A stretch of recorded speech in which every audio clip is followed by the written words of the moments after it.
السلام الله عليكم ورحمة الله وبركاته. إذا لهانتينا ميل والباج جوكتان يقور والبي حل والبو كوتا وعنا وناكسنا يان كلها هاي وانيقوا مصطفى محمد علي على بن هالكان يجلسوا هلا دوبي ميديا قضبضة سياسة دلكينا هو كجرتوا أيام يدين سباهية إسلام مركزنا وقبل بلاريا قضبضة أصلينا برشدين ويحيى سجلين إسا ميل والباج ميدك جوكتي كور والبي كوتا هنا وعنا وناكسنا يان كلها هاي أدي أن قد قالوا قضبضة يدين هاينا وحاكمة guddoomiyihii hore ee baarlamaanka federaalka Soomaaliya Professor Maxamed Sheekh Cusmaan Jawaari ayaa ka hadlay arrintii ka dhacday Laascaanood waxyaabaha uu ka yiri warbixin aan ka diyaarinay ayaa idiin haynaa ra'iisul wasaaraha xilgaarsiinta xukuumadda federaalka Soomaaliya ayaa maanta gaaray magaalada Baraawe ee maamulka Koonfur Galbeed ee caasimadda u ah isla markaasina halkaasi lagu soo dhaweeyay madaxweynaha Koonfur Galbeed Laftagreen iyo xubno ka tirsan maamulkiisa ee ku soo dhaweeyeen hadal uu jeediyay waxyaabaha socdaalkiisu ahay sheeko la xiriirtana waa idiin haynaa galkacyana waxaa soo gaaray qaar ka mid ah qoysaskii laga soo musaafiriyey ama laga soo raafay deegaanka Laascaanood ee isla markaasina maamulka Somaliland ay ka soo musaafiriyeen iyadoo halkaasi lagu soo dhaweeyay qoysaskaasina ay sheegeen qaar ka mid ah qoys eheladooda in aysan meel ku ogeyn warbixin la xiriirtana halkan ayaan ku haynaa soo iisanaag xildhibaanada ka soo jeedo ee dowladda federaalka Soomaaliya baarlamaanka ka tirsan ayaa ka hadlay arrintii Somaliland ee tallaabo ay qaaday warbixin la xiriirto Dobiya Media ayaa idiin soo gudbin doonaa qaybna waxaa ka ah Man City iyo waliba kooxda kubadda cagta ee Liverpool ayaa ciyaar derbi ah u socota warbixinadaas oo idil ayaa idiin soo gudbin doonaa balse haddii tahay markii kugu horeysay fadlan calaamada gudaha horta subscribe-ka noo taaba gambeelka furasi ama macaamiil joogto u noqon laagtan dhiirigelinayo noo taaba wixii aragtiya fikir haysan qaybta hoose commentiga noogu soo gudbi isla markaasina asxaabta la sii wadaag u sii share garee waa tahay daawadeena sharafta leh haddii aan sida hordhaca idiin sheegnina guddoomiyaha hore ee baarlamaanka federaalka Soomaaliya Professor Maxamed Sheekh Cusmaan Jawaari ayaa maanta wuxuu ka hadlay arrinta ku aadan xaaladii Laascaanood ee ka dhacday qoysaskii farabadnaa halkaasi ku noolaa ee Koonfur Galbeed ka soo jeeday laga soo musaafiriyay maamulka Somaliland ay ka soo musaafiriyeen wuxuuna sheegay in ay tallaabadaasi tahay mid ka yara baxsan Soomaalinimada dhaqanka Islaamka iyo waliba bini'aadanimada asigoona Professorka Jawaari guddoomiyihii hore ee baarlamaanka federaalka Soomaaliya sidoo kale sheegay in guddoonka iyo golaha guurtida Somaliland guddoonka baarlamaanka in ajenda gaar ah loo sameeyo lala xisaabtamo cidii ka dambeysay isla markaasina mar uun la horkeeno sidii looga maradhali lahaa xisaabta warbixintaasi shirkii jaraa'id uu qabtay maanta bal aan yara daawano waxyaabaha lagu kacay dad shaqaysanaya nabad ku nool meeshooda degan inta iyagoo suuqa jooga hantidoodii wuxuu laga soo dhaafo maato caruur baabuur sida xoolaha lagu soo raro oo lagu soo daadsho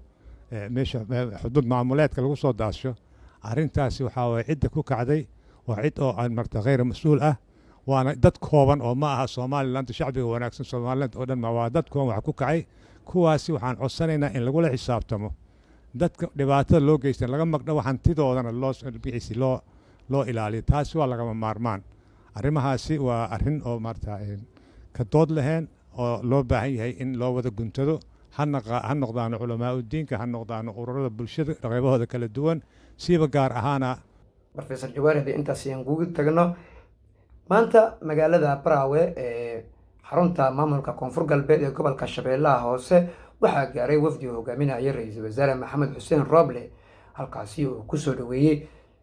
madaxweynaha maamulka Koonfur Galbeed Cabdicasiis Maxamed Laftagreen waxaana uu halkaasi markii la soo dhaweeyay kadib ka warbixiyay socdaalkiisa iyo waliba waxyaabaha uu tagay asigoona ka hadlay isbitaalka magaalada Baraawe iyo sidii Koonfur Galbeed ugu soo guuri lahayd halkaasi isla markaasina dalbaday in la siiyo guri oo halkaasi ka dego sidoo kalena wuxuu ka hadlay arrinta Somaliland ee tallaabada ee Laascaanood ee dadka kaga soo qaaday Professor Engineer Maxamed Xuseen Roble ra'iisul wasaaraha xukuumadda xilgaarsiinta socdaalkiisa markuu tagay Baraawe waxyaabaha uu ku yiri waxaan rabnaa inaan geyno deeq daaweyn wasiiradda caafimaadka federaalka ayaa la socota wasiirad Fawziya inaan gaarsiino isbitaalka daawooyin waxaan kaloo rabaa maanta inaan ugu bishaareeyo madaxweyne cabdicasiis laftagareen in maalin dhoweed aan tagnay dalkaas Masar waxyaabaha u tagnayna ay ka mid ahayd waxbarasho in laga soo helo deeq waxbarashana waa wadnaa madaxweynaha ayaana kala tashanaynaa oo degmada Baraaw in la siiyo hadduu Ilaahay subxaanahu wa tacaala idmo waxaan leeyahay shacabka Soomaaliyeed waad u jeedaan doorashadii waa bilaaw ha loo diyaar garoobo dagaalada laga waantoobo